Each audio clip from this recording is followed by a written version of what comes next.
because we're going into Chicago very soon. That's a big city with an incompetent governor, stupid. Then we have to listen to this Pritzker get up. I know him well. They threw him out of his business, and the family threw him out of the business because he's a loser. Let me start by saying it appears that Donald Trump, not only has dementia set in, but he's copying tactics of Vladimir Putin, sending troops into cities. Governor J.B. Pritzker responding to President Donald Trump, who called out Governor J.B. Pritzker twice yesterday.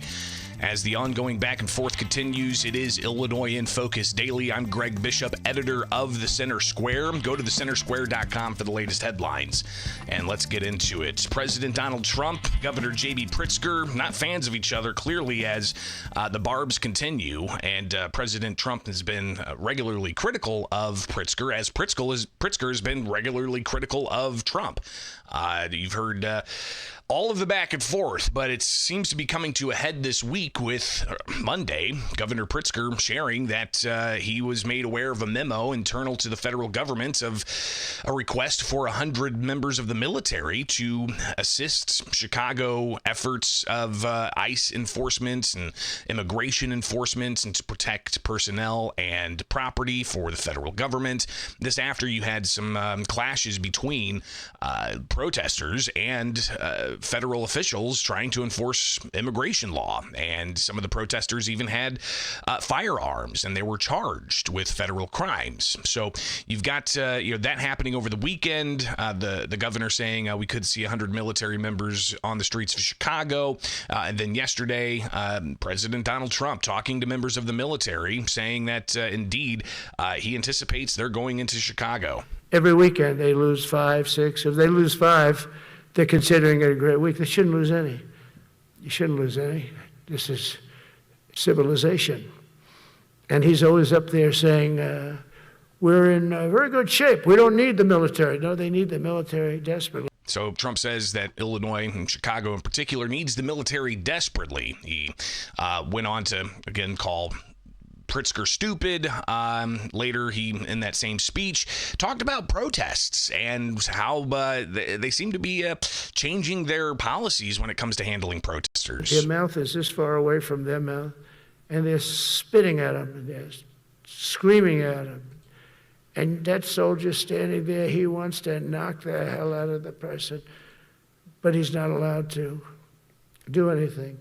So they just stand there and they get abused, and a woman was this far away from his face, and she starts spitting in his face, and he's not allowed to do anything.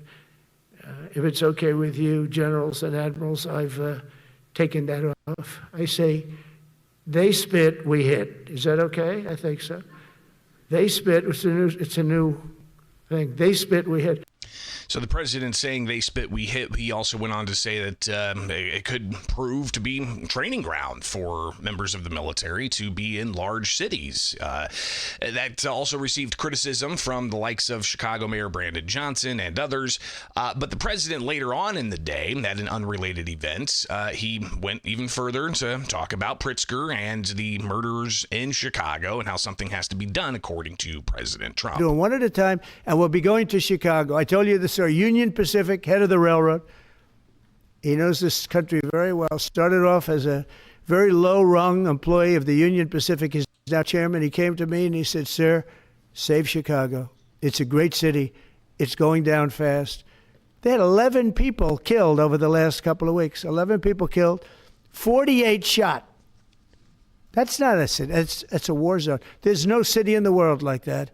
And then we have to listen to this Pritzker get up. I know him well. They threw him out of his business, and the family threw him out of the business because he's a loser. But we have to listen to Pritzker get up. He should call me and say, get the troops in. You ever hear that? 11 people over a week and a half killed, and I think it's 48, when you add it up, 48 people shot. And then I have to listen to a governor say how nice it is. It's a wonderful experience. So Trump saying Pritzker's a loser, calling him stupid. Yesterday afternoon, after an unrelated event, Governor J.B. Pritzker responded. Let me start by saying it appears that Donald Trump, not only has dementia set in, but he's copying tactics of Vladimir Putin, sending troops into cities, thinking that that's some sort of proving ground for war, or that indeed there's some sort of internal war going on in the United States is just, frankly, inane. And I'm concerned for his health. So the governor also said that it might be time to invoke the 24th Amendment to have the cabinet take Trump out of office. But again, barbs being traded back and forth. But what is this all about? Obviously, public safety. You've got the Trump administration saying Chicago's not doing good by the public and keeping them safe. They got the sanctuary state policies. You've got the no cash bail. So the Trump administration is increasing enforcement efforts of immigration law on the streets in Chicago because they don't have the cooperation from local or county police, let alone state police. So when they are enforcing federal law, they're doing it on the streets. As Tom Homan had said, they're flooding the zone because the sanctuary states aren't cooperating. And part of that cooperation is kind of interesting here because you have the questions about what level of cooperation there is, as you've got federal agents looking to enforce federal immigration law. The U.S. Immigration and Customs Enforcement X account posted this, saying acting ICE Director Lyons, in response to Broadview Mayor Thompson's letter, you can either continue to be part of the problem or choose to be part of the solution by directing your police to enforce local ordinances and working with us to remove violent offenders. ICE will not be deterred from its law enforcement mission. Again, this is from the Immigration Customs Enforcement to the mayor of Broadview, and saying, thank you for your letter. The safety and protection of our officers, staff, and those in custody remain our top priority. Unfortunately, the Broadview Processing Center continues to face violence and unlawful activity by rioters. The relentless actions of these individuals and their attempt to obstruct the enforcement of federal law are unacceptable. As you know, these events come just days after armed attack on ICE facility in Dallas, where officers were targeted simply for carrying out their duties. Against that backdrop, chants of shoot ICE and physical attempts to breach the Broadview facility cannot be dismissed as peaceful protests. They are direct threats to the lives of federal personnel and to public safety. We've repeatedly requested assistance from state and local law enforcement, including your own police department, to disperse these unlawful assemblies. Instead, local inaction has enabled legislators to escape violence and placed federal officers, first responders, and Broadview residents in harm's way. If our officers were provided the support they need, the crowd control measures referenced in your letter would not be necessary. These riots are laying siege and interfering with legitimate law enforcement operations. Failure to provide relief makes you a party to the obstruction of justice. There will be no change in our operational posture until these unlawful activities cease. The only siege in Broadview is the one being waged against the United States government. You can either continue to be part of the problem or choose to be part of the solution by directing your police and law enforcement to enforce local ordinances and working with us to remove violent offenders.